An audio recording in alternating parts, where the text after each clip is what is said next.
Hello, everybody. Scott Golden here with the World Class Championship Wrestling Review series. We move into the end of April, not the last day, but the second to last episode of April, which is the 23rd of April 1983. Lots of debuts on this program. I mentioned an episode or two ago that there are rapid fire changes in World Class here.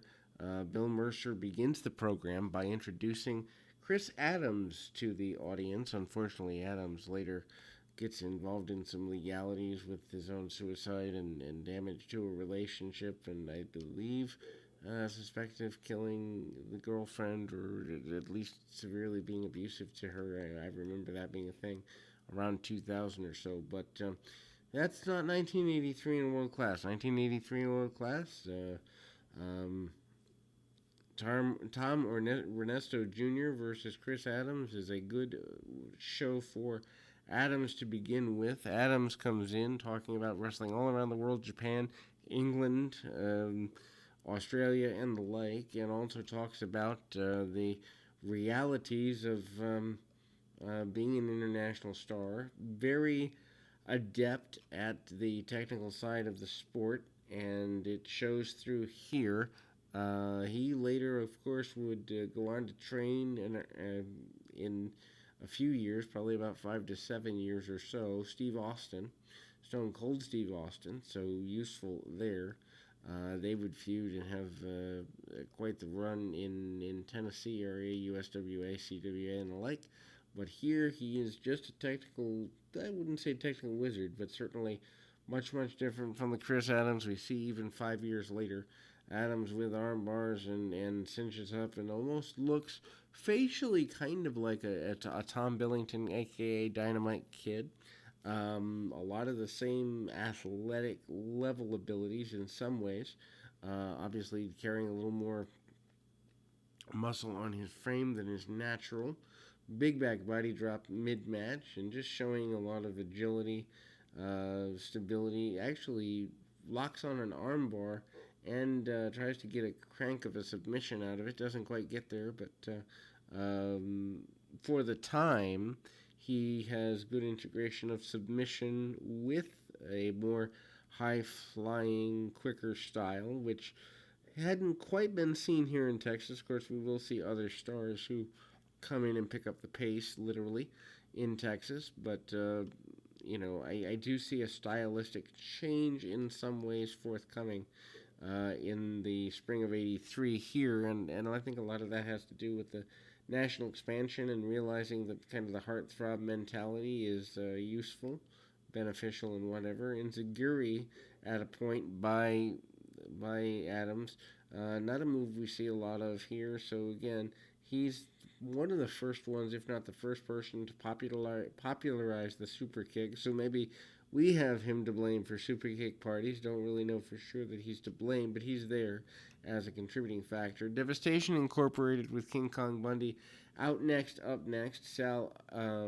Alvarez will be the one to give the opposition. Match goes longer than it should. Bundy flanked by not only his manager, General Akbar, but also the Mongol as a second. Devastation Incorporated in full force. We will see other members of Devastation Incorporated today.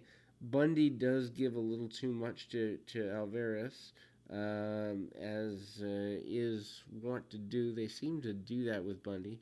He does hit a rather vicious backbreaker in the middle, but also he's on the mat with holds. He hits the splashes quite a bit. There is a notation of Akbar sitting at ringside and there to kind of continue the assault. Bundy hits the splash a few times, drops elbows, but always picks his man up. We see Chavo Guerrero make his way out to defend the young enhancement talent. Guerrero relatively new. I don't even know if he'd made his official debut yet, but does here. Then we see the hype for Kamala. Bill Ratke is out next against Kamala. Arman Hussein seconds Kamala's opponent, almost as if to, almost as if to get under the skin of Akbar. Not a good idea. Akbar also spends part of an interview pushing the Mongol.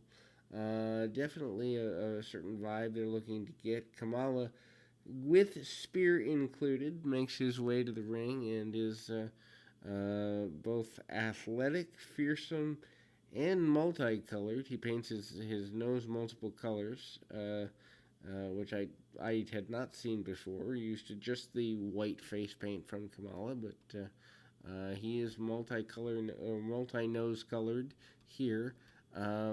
Very basic match, obviously. Kamala meant to get over. Kamala does grind his opponent into the mat, hits a lot of chops, chokes, kicks, punches, very basic stuff. But every once in a while, we'll bust out the leapfrog or other athletic maneuver just to prove that he can do it.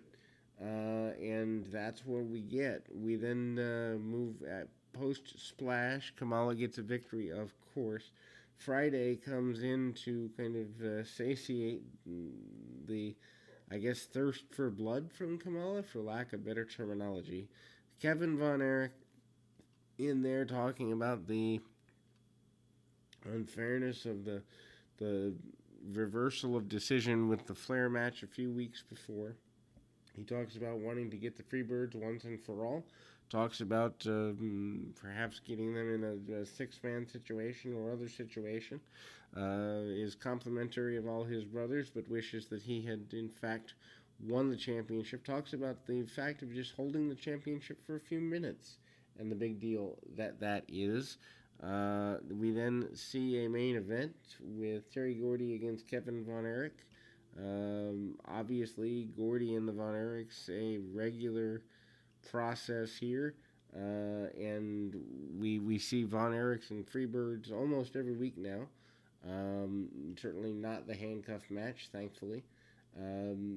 Kevin, as always, probably one of the more baby-faced, spry, athletic Von Erichs. Maybe not the most over. I think that's Kerry. But what's interesting is Terry Gordy, for all his size and power, does have the ability to hook a hold. We see a spinning toe hold early in the match. It goes right to work on the leg and breaks down. And I think a lot of people think of Gordy only as a guy who, is power and bullish and all that. But he can break down and wrestle when needed, and he chooses to do so here. Staying on the leg of Von Erich for quite a bit. Von Erich turns that around and eventually gets a figure four among other leg-related holds himself. So they tell the story of trying to incapacitate each other's legs for the majority of the match.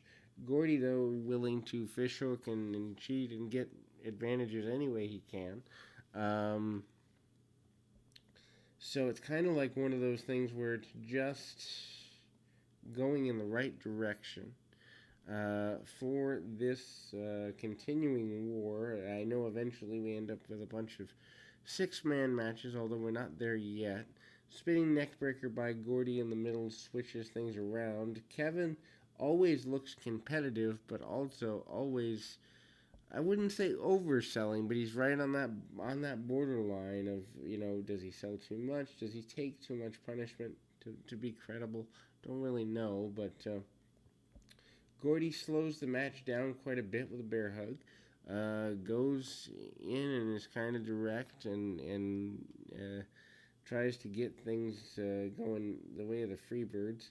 Couple of missed camera shots here. Don't know what that's about, but they do exist. Kevin always looking for that claw, always looking to brawl his way out of things. And we see a attempted power slam into a roll up by Kevin 1-2 and in the ropes, but always using pinfalls that are, I don't even know how to say it, but it's like you always think that there can be a win, and in this case it's just a roll through 1-2-3, holds on to the leg, and then the Freebirds storm in. Freebirds close the program talking about how much the fans are disrespectful and hate on them, and that is your close for the 23rd of April 1983 for World Class. We'll be back with more right after this.